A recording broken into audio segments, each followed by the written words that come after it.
Pukul 6 waktu Indonesia Tengah, Radio Republik Indonesia ND menghadirkan Warta Berita.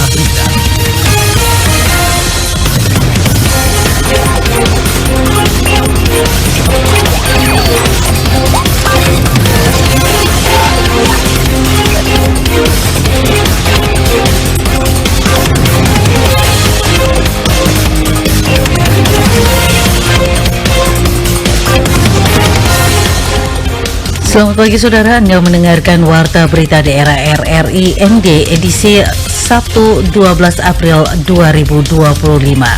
Sari Berita. Bupati ND harapkan peran BPP sebagai klinik agribisnis dalam mengembangkan sektor pertanian di Kabupaten ND. Sebanyak 154 siswa ND ikuti seleksi Paskibraka 2025.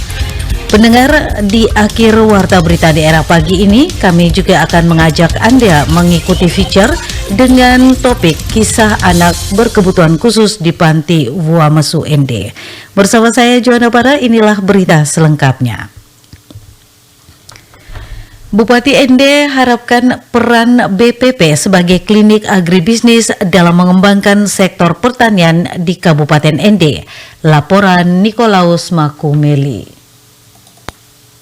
Harapan tersebut disampaikan Bupati ND Yosef Benediktus Badeoda saat membuka rakor terkait program Satu Desa Satu Produk bersama para koordinator Balai Penyuluh Pertanian dan koordinator Puskeswan se-Kabupaten ND di Dinas Pertanian Kabupaten ND pada Kamis 10 April 2025. Dirinya mengharapkan agar fungsi dan peran Balai Penyuluh Pertanian ke depan perlu terus ditingkatkan sebagai sumber informasi dan teknologi bagi pelaku utama di bidang pertanian serta pelaku usaha dan berperan sebagai klinik agribisnis.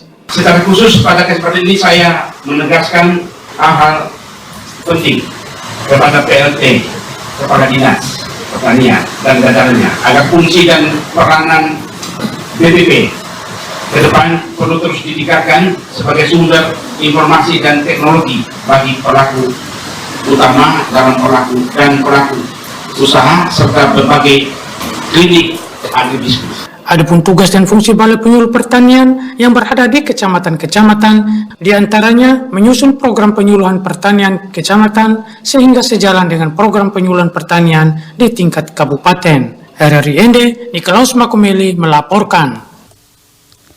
Sebanyak 154 siswa sekolah menengah atas SMA dan SMK di Kabupaten ND mengikuti seleksi pasukan pengibaran bendera pusaka Paskibraka tahun 2025. Laporan Rufinus Wula.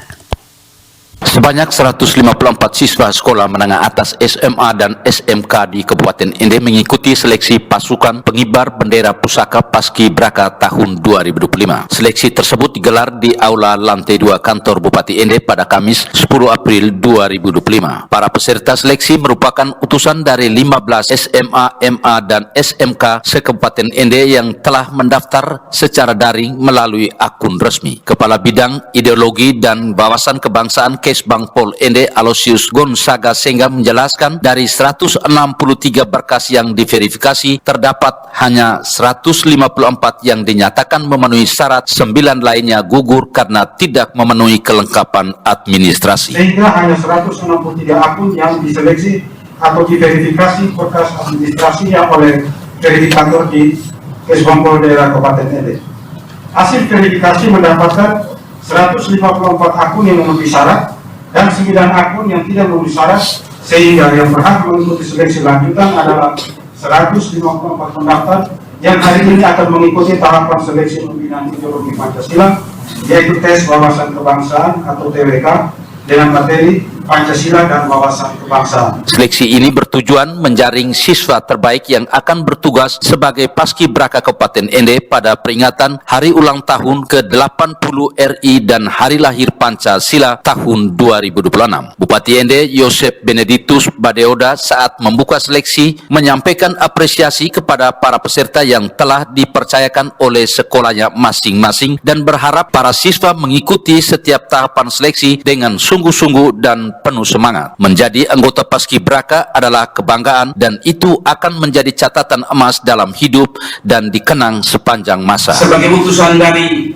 sekolah, tugas dan tanggung jawab kalian adalah mengikuti setiap tahapan seleksi dengan baik, serta membuktikan kesiapan adik-adik menjadi anggota Paskibraka Kabupaten ND tahun 2025. Adik-adik yang saya banggakan, menjadi anggota Paskibraka adalah impian dari semua anak dan merupakan suatu kebanggaan yang luar biasa ketika nanti terpilih menjadi anggota Paskibraka, di mana akan menjadi catatan emas bagi adik-adik semua dan akan dikenang sepanjang masa bahwa adik-adik pernah menjadi anggota Paskibraka Kabupaten ND. Selain itu, Bupati Yosef juga menekankan pentingnya integritas panitia seleksi dalam menjalankan tugas secara objektif dan profesional karena semua peserta adalah anak-anak terbaik ND yang harus dipilih secara adil dan transparan. Semua harus melalui proses seleksi yang ketat dan sesuai ketentuan. RRI ND Rufinus Fula melaporkan. Berita selanjutnya, Perum Bulog Cabang ND menyatakan kesiapan untuk menyerap gabah dan juga beras petani pada musim panen akhir April 2025. Laporan Suimam.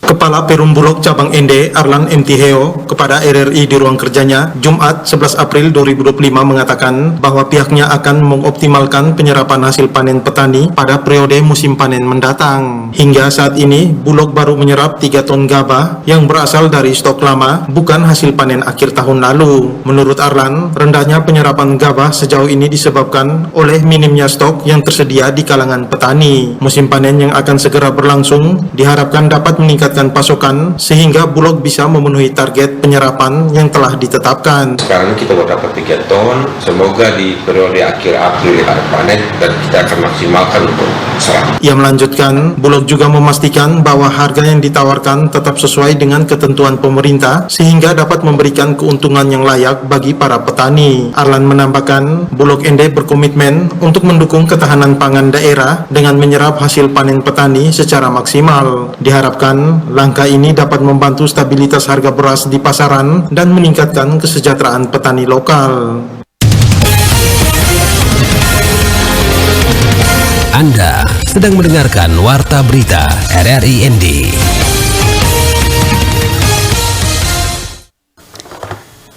Krisis kekurangan tenaga medis di Rumah Sakit Umum Daerah RSUD TC Hillers Maumere kembali memakan korban jiwa. Seorang ibu hamil Maria Yunita 36 tahun warga Kelurahan Nangameting, Kecamatan Alok Timur, Kabupaten Sika, meninggal dunia bersama bayi yang dikandungnya akibat tidak adanya dokter anestesi yang dibutuhkan untuk tindakan operasi sesar. Peristiwa tragis ini terjadi pada Rabu malam 9 April 2025 sekitar pukul 23 waktu Indonesia Tengah. Sebelumnya Maria Yunita dirujuk dari Puskesmas Beru ke instansi gawat darurat IGD Rumah Sakit Umum Daerah TC Hillers sekitar pukul 15 waktu Indonesia Tengah untuk menjalani proses persalinan anak pertamanya. Namun harapan keluarga untuk menyambut kelahiran buah hati tersebut berubah menjadi duka mendalam. Setibanya di rumah sakit, pihak keluarga diberitahukan bahwa tidak tersedia dokter anestesi yang seharusnya menangani proses operasi sesar. Dalam kondisi medis yang mendesak, rumah sakit sempat melakukan koordinasi dengan sejumlah fasilitas kesehatan di luar Kabupaten Sika untuk melakukan rujukan. Namun, lambannya proses dan tarik ulur keputusan menyebabkan penanganan medis yang dibutuhkan tidak kunjung diberikan. Yanto Gonde, perwakilan keluarga korban, mengatakan pihaknya merasa kecewa karena prosedur sudah dilakukan, tidak ada dokter anestesi sehingga ibu dan bayinya tidak tertolong. Dari jam 4 sore diperiksa, semuanya kondisinya baik, tidak ada apa-apa. Hanya karena sesak napas loh, sesak napas, tidak boleh dibantu. Sekarang tinggal lagi untuk mau di anestesi. Jadi pertama itu katanya mau dibawa ke Kelana Tuka. Orang Tuka, informasi kita sudah siapkan lagi, ditunda lagi ke Tibura ke Jawa. Berarti dalam bata lagi. Kecewa sama-sama sangat kecewa. Semuanya kecil masih keturunan karena kendala tidak ada kejelasan mau dirujukkan kemana. Untuk diketahui, sejak Januari 2025, rumah sakit milik pemerintah Kabupaten Sika ini tidak lagi memiliki dokter anestesi. Dokter terakhir yang bertugas menolak memperpanjang kontraknya karena insentif yang diberikan rumah sakit dinilai tidak seimbang dengan beban kerja dan tanggung jawab yang diemban. Diketahui, insentif yang ditawarkan oleh pihak rumah sakit hanya sebesar 20 juta per bulan, jauh di bawah insentif rumah sakit di kabupaten tetangga seperti Ende, Ngada, dan Manggarai Barat yang berada di kisaran 30 juta hingga 35 juta per bulan. Kondisi ini menimbulkan kekhawatiran serius mengingat RSUD TC Hillers merupakan rumah sakit rujukan utama di wilayah Flores bagian timur. Ketidakhadiran dokter spesialis anestesi menjadi ancaman nyata bagi pasien dengan kondisi gawat darurat seperti yang dialami Ibu Maria Yunita. Berita selanjutnya, Ombudsman Republik Indonesia perwakilan Nusa Tenggara Timur NTT menyoroti serius kasus meninggalnya Maria Yunita 36 tahun, seorang ibu hamil asal Kelurahan Nangameting, Kecamatan Alok Timur bersama bayinya di IGD Rumah Sakit Umum Daerah TC Hillers Maumere pada Rabu malam 9 April 2025 sekitar pukul 23 waktu Indonesia Tengah. Laporan Lady Badin. Kepala Ombudsman NTT Darius Bedadaton kepada RRI menyampaikan bahwa berdasarkan informasi awal yang diterima pihaknya, kematian ibu hamil yang diduga berkaitan dengan tidak tersedianya dokter anestesi di rumah sakit milik pemerintah daerah Kabupaten Sika. Darius menyatakan bahwa sejak Januari 2025, RSUD TC Hillers Maumere tidak memiliki dokter anestesi karena satu-satunya tenaga yang tersedia mengundurkan diri. Akibatnya rumah sakit tersebut tidak dapat melakukan tindakan operasi apapun, termasuk penanganan pasien dalam kondisi gawat darurat. Hal tersebut tentunya berisiko terhadap keselamatan jiwa pasien. Kami menerima informasi sejak kemarin terkait kematian ibu dan anak di Rumah Sakit Umum Daerah TC Hillers Maumere yang diduga alasan sementaranya adalah karena ketiadaan dokter anestesi. Sehingga kami hari ini tadi Kamis berinisiatif untuk menghubungi atau berkoordinasi dengan Direktur Rumah Sakit TC Hillers, kemudian kami juga menghubungi Kepala Dinas Kesehatan Kabupaten Sika dan menghubungi juga Kepala BPJS Cabang Sika untuk mendiskusikan bagaimana tersedianya dokter anestesi di Rumah Sakit Umum Daerah TPC itu sehingga dia memenuhi jumlah dan kualifikasi sumber daya manusia tenaga kesehatan sesuai dengan kelas rumah sakit yaitu kelas C. Darius Bedadaton menjelaskan menindaklanjuti kejadian tersebut, Ombudsman NTT langsung berkoordinasi dengan Kepala Dinas Kesehatan Kabupaten Sika, Direktur RSUD TC Hillers, dan Kepala BPJS Kesehatan Sika. Dalam koordinasi tersebut, Darius menyampaikan 3 poin penting, diantaranya RSUD TC Hillers diminta segera memenuhi standar minimum jumlah dan kualifikasi tenaga kesehatan, termasuk dokter anestesi sebagai tenaga spesialis penunjang wajib bagi rumah sakit kelas C. Darius juga menyarankan pihak rumah sakit agar dapat bekerja sama dengan 2 dokter anestesi yang saat ini bertugas di rumah sakit swasta Lela. Dirinya juga berharap Dinas Kesehatan Kabupaten Sika memberikan percepatan penerbitan surat izin praktek bagi dokter anestesi yang bersedia bertugas di RSUD TC Hillers, dan diharapkan BPJS Kesehatan juga ikut memastikan standar pelayanan medis di rumah sakit. Untuk semua tindakan operasi sekecil apapun tidak bisa dilakukan di rumah sakit itu karena dokter anestesinya tidak ada.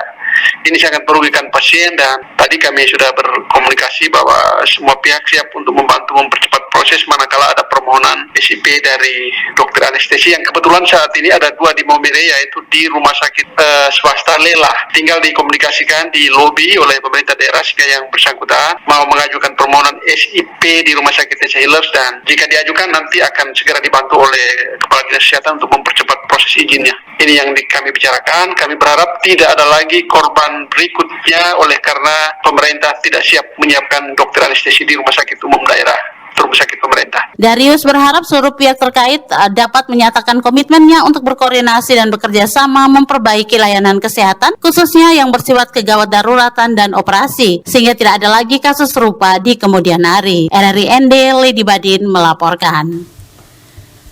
Pendengar Pulau 1 dimanapun berada,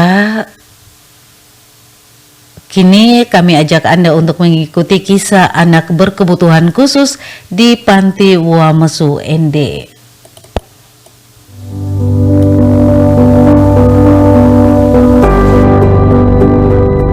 Di tengah kerasnya kehidupan yang penuh tantangan, anak-anak difabel yang menuntut ilmu di sekolah luar biasa SLB Negeri ND harus menjalani hari-hari dengan perjuangan yang tak terbayangkan. Jauh dari pelukan orang tua, jauh dari kasih sayang yang seharusnya mereka rasakan. Mereka tetap bertahan di tengah keterbatasan yang menghimpit. Begitulah kisah hidup anak-anak di Panti Asuhan Wamesu yang terletak di Desa Manulondo Dona, Kabupaten ND, tempat mereka mencari harapan di tengah keheningan rindu yang mendalam.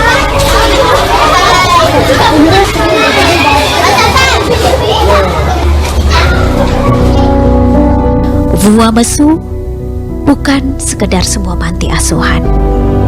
Bagi mereka, tempat ini adalah rumah yang tidak hanya menampung tubuh mereka, tetapi juga jiwa mereka yang rapuh. Sebuah tempat di mana mereka mencari kasih sayang yang tidak pernah datang dari orang tua yang jauh di sana. Anak-anak ini datang dari berbagai daerah yang jauh dari keluarga yang kurang mampu. Bahkan beberapa di antaranya tidak pernah dijenguk oleh orang tuanya, meskipun mereka telah bertahun-tahun tinggal di panti ini. Setiap hari mereka menghadapi kenyataan yang pahit, berjuang sendirian di tengah keramaian, mencari perhatian dan kasih sayang yang mereka rindukan. Ada yang hanya bisa melihat wajah orang tua mereka dalam bayangan.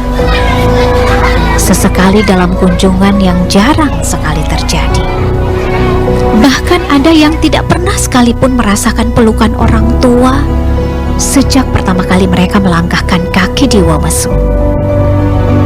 Salah satu kisah yang menggugah hati adalah kisah Yani, kelas 10 SLB. Seorang anak difabel yang datang dari desa terpencil di Kabupaten Ngada. Yani adalah anak yang penuh harapan, meski jarang sekali dipenuhi. Ia datang ke Wamesu dengan satu tekad, belajar, tumbuh, dan suatu saat nanti bisa menjadi seseorang yang berarti. Namun tekad itu terhalang oleh rindu yang tak terobati. Mau kerja kantor desa di Kalimantan. Mama cepat pulang. Mama cepat pulang datang lihat Yani. Namun di balik kesedihan yang mereka alami, ada sosok yang tidak pernah lelah untuk memberikan harapan. Ibu Yuli, pengasuh yang juga seorang guru di SLB Negeri ND. Ibu Yuli bukan hanya seorang pendidik, tetapi juga ibu kedua bagi anak-anak yang jauh dari kasih sayang orang tua mereka. Sebagai pengasuh di Panti Wamesu, Ibu Yuli menanggung beban yang sangat besar. Ia harus mengasuh, mendidik, dan memberikan perhatian yang begitu dalam kepada setiap anak yang ia rawat. Namun, perjuangannya tidaklah mudah. Di tengah keterbatasan anggaran yang ada, Ibu Yuli seringkali harus mengeluarkan uang pribadinya untuk memenuhi kebutuhan operasional panti. Jumlah anaknya itu ada 28 orang, mulai dari umur 8 bulan sampai dengan umur 23 tahun yang ada di sini, dan semuanya sekolah di SLB Negeri ND. Nah, berasal dari Kabupaten ND, yang bukan dari Kabupaten ND ada 3, itu dari Bajawa 2 orang, dari Nagekeo 1, Larantuka 1. Sebagian besar itu dari Kabupaten ND. Kalau untuk orang tua itu mereka mengantar anaknya, setelah itu lepas. Yang biasa datang membantu itu hanya 2 orang. Itu yang pasti mereka datang antar untuk makan seperti sayur, kayu api, itu yang mereka antar ke sini. Untuk operasional itu masih dari pribadi, karena kebetulan ini yayasan ini miliknya pribadi juga dari kami, suami istri yang berusaha untuk bisa mendampingi anak-anak, membantu anak-anak yang benar-benar membutuhkan.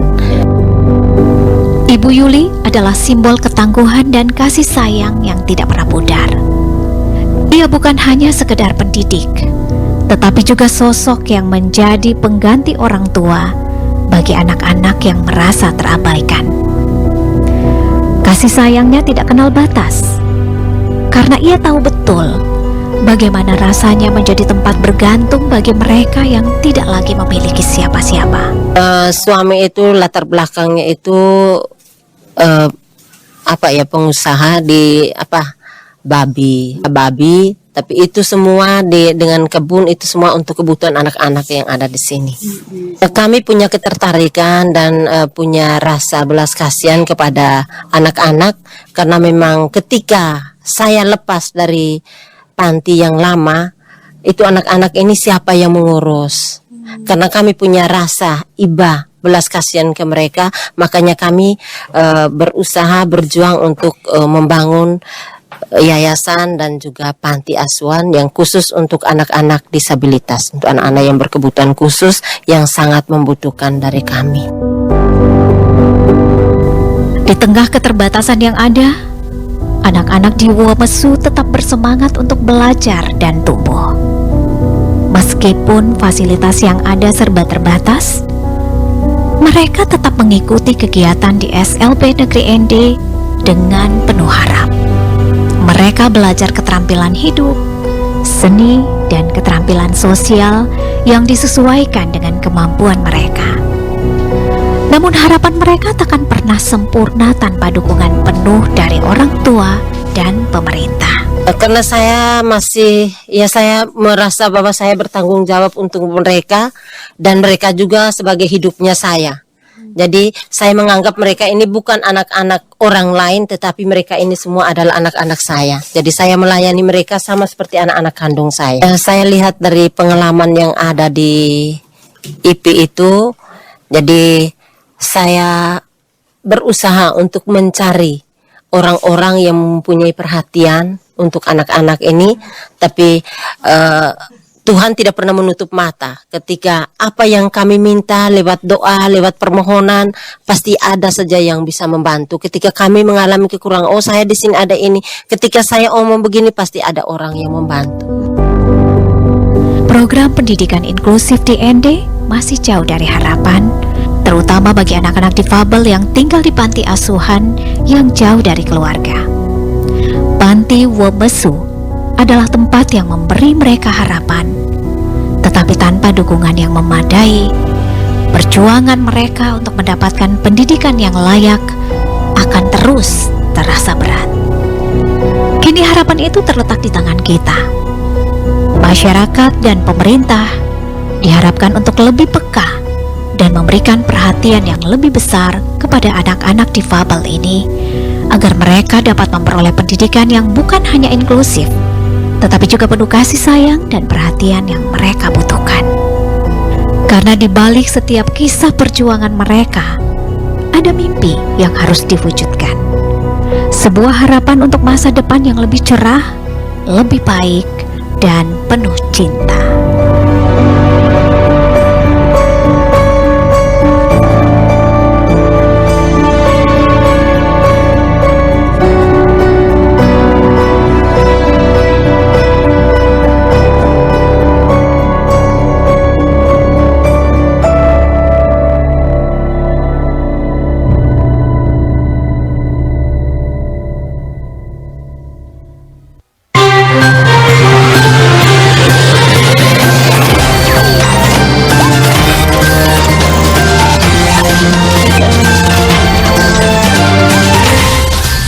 Terima kasih Anda telah mengikuti Warta Berita RRI ND.